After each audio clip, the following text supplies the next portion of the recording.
Bonjour, je m'appelle Pascal Leblanc-Lavigne et aujourd'hui je réalise une vidéo à la demande du Festival international de musique actuelle de Victoriaville puisque j'ai avoir la chance d'y présenter deux installations sonores ce printemps 2022. Aujourd'hui, je vais vous partager l'idée d'une des deux propositions que je vais faire, que je vais avoir la chance de réaliser ce printemps.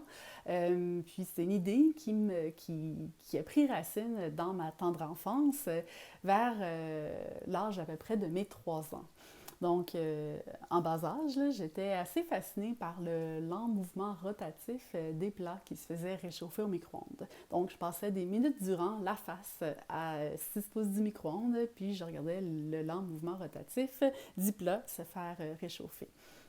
Puis, à un moment donné, il y a un des amis de mes parents qui est venu me voir et qui me dit que si je restais aussi près du micro-ondes, il allait avoir des ondes qui allaient me traverser le corps. Donc là, ma fascination a pris fin et j'ai été prise de peur.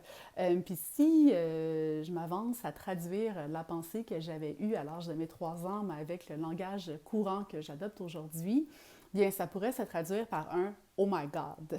Puis là, aujourd'hui, quand j'ai repensé à ce souvenir-là, j'étais allée sur Google pour faire une recherche sur les dangers possibles des micro-ondes. Et là, inévitablement, je suis tombée sur une foule d'articles qui ont fait que consolider ma peur des micro-ondes. Là, évidemment, j'intègre un peu d'humour au discours à ce que je vous dis.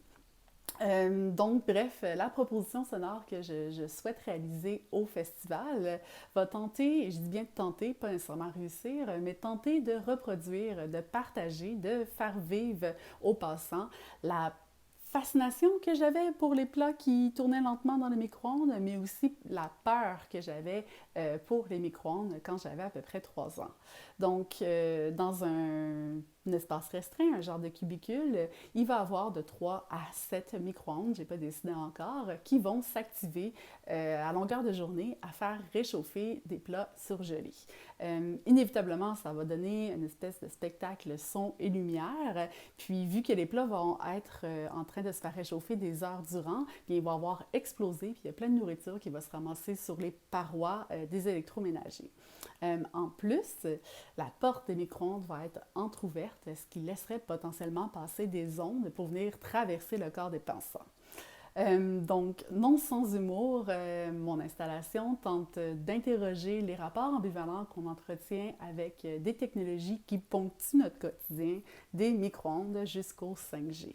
Et évidemment, il y a subterfuge, je ne suis pas complètement débile. Les composantes dangereuses des micro-ondes vont être détournées pour assurer une installation seulement humoristique et sans danger.